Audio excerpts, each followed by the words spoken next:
पीले दांत वाली बहू। रंजना कभी ब्रश नहीं करती थी। उसे कितनी बार उसके माँ बाप ने डांटा, लेकिन उसका कोई असर उस पर होता ही नहीं था, जिस कारण से उसके दांत पीले पीले हो जाते हैं। शादी के बाद। अरे बहू, वैसे तो तुझ में कोई कमी नहीं है, पर तेरे दांत इतने पीले कैसे हैं बेटा? कैसे मतलब?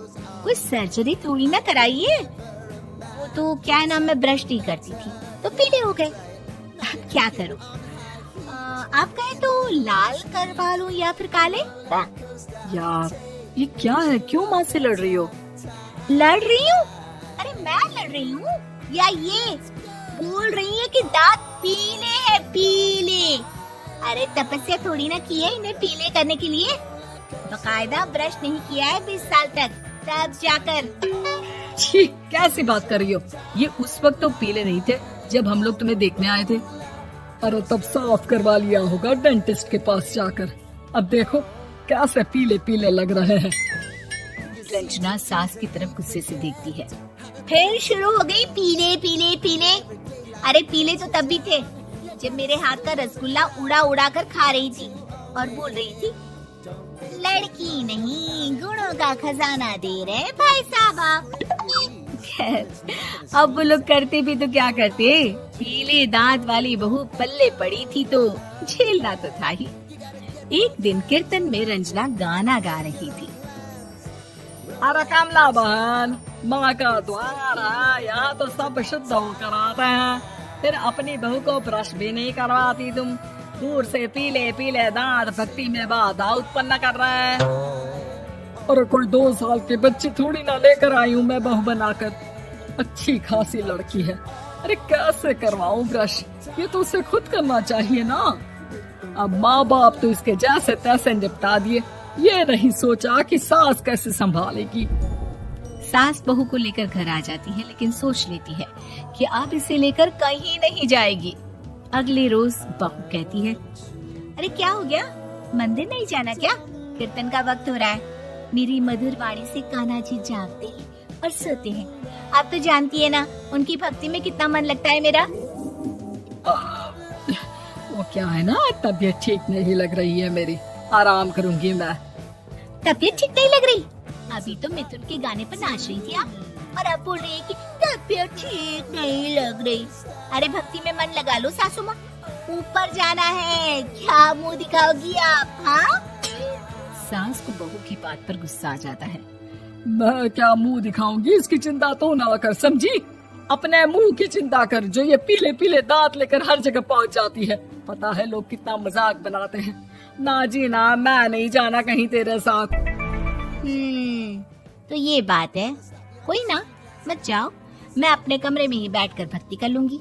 ऊपर वाला दांत थोड़ी ना देखता है, मन देखता है, भावना देखता है। और अरे बस बस, तू सब कुछ दिखा, बस ये सफेद चमकदार दांत ना दिखाना किसी को, है? जा यहाँ से।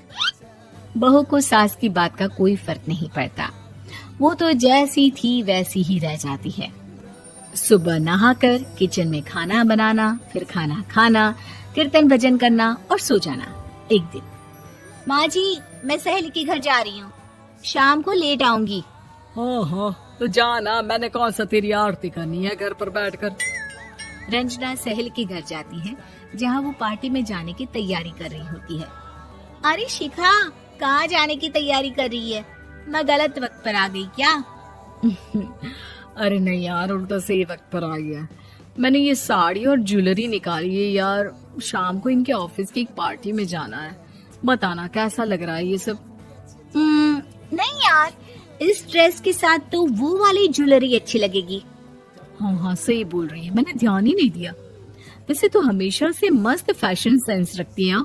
तो बड़ा जाती होगी ना पति के साथ पार्टी में। रंजना कुछ नहीं बोलती, बस सोचती है कि यार काश ये बात सही हो जाती। पर मैं क्यों नहीं जाती पार्टी में? क्या इन लोगों की कोई पार्टी होती नहीं होगी? रंजना घर आती है और रात में पति से सवाल करती है, एक बात बताइए, आप मुझे किसी पार्टी में क्यों नहीं ले जाते? क्या आपके यहाँ ऑफिस में पार्टी नहीं होती? पति बेचारा क्या कहता कि दांत पीले हैं तुम्हारे इसलिए। अरे कोई पार्टी होती नहीं हम लोगों के ऑफिस में, तो कहाँ से लेकर जाऊं? और मार्केट, मॉल, कहीं वीकेंड घूमना, कहीं तो। अरे यार सारे हफ्ते में एक छुट्टी मिलती है, तो सोचता हूँ कि आराम ही कर लूं। क्यों? रंजना मन मार के रह जाती है। पहले कभी सास के साथ मंदिर जाया करती थी, लेकिन वो भी सास ने ले जाना बंद कर दिया। घर बैठी बैठी रंजना बोर हो जाती है। तभी उसे आइडिया आता है और वो मायके जाने का सोचती है। सासू माँ, 2 दिनों के लिए मम्मी के घर जा रही हूँ। अच्छा ठीक है, आराम से जा।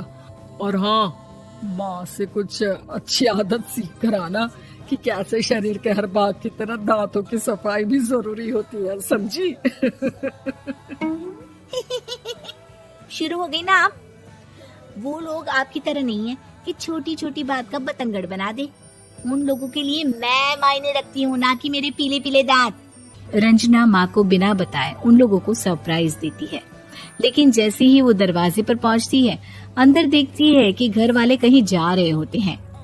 अब माँ, काश रंजना दीदी के दांतों वाली प्रॉब्लम नहीं होती, तो वो भी हम लोगों के साथ चलती ना बुआ जी की बेटी की शादी में। हाँ बेटा, लेकिन अब उसे कौन समझाए कि उसको उसके पीले दांत नहीं दिखते, लेकिन उसके आसपास के लोगों को कितना एम्बैरेसिंग फील कराते हैं। मुझे तो कितनी बार उसके स्कूल की टीचर ने शिकायत की कि उसके साथ कोई लड़की बैठना भी नहीं चाहती, और ना ही कॉलेज में कोई उससे बात करना चाहता था। लेकिन पता नहीं क्यों उसे ये बात समझ में ही नहीं आती। कोई कमी नहीं है उस लड़की में, बस यही कि दांत पीले हैं। वो तो भला हो जीजाजी और उनकी माँ का, जो दीदी को जैसी है वैसे ही रखा हुआ है। रंजना को अपने घर वालों की बात सुनकर बहुत दुख होता है। वो सोचती है कि वो क्या करे, लेकिन फिर वो सीधा डेंटिस्ट के पास जाती है, अपने दांत चमकाती है और कसम खाती है कि वो रोज ब्रश करेगी। अरे क्या हो गया? तुम तो 2 दिनों के लिए गई थी ना, पर कोई ना, अच्छा है, चलो आ गई तो। रंजना सास के सामने आकर खड़ी हो जाती है और पूरी स्माइल करती है, उसके चमकदार दांतों को दिखाती हुई। चले मंदिर। माँ, मुझे माफ कर दीजिए, मैंने आप लोगों को बहुत एम्बैरेसिंग फील करवाया। मैं आज से रोज ब्रश करूंगी। उम्मीद है कि आपको हमारी ये कहानी पसंद आई होगी। कृपया हमारे चैनल को सब्सक्राइब करें और सभी अपडेट्स के लिए बेल आइकन जरूर क्लिक करें। और हाँ, वीडियो लाइक और शेयर करना मत भूलिएगा। Bye bye.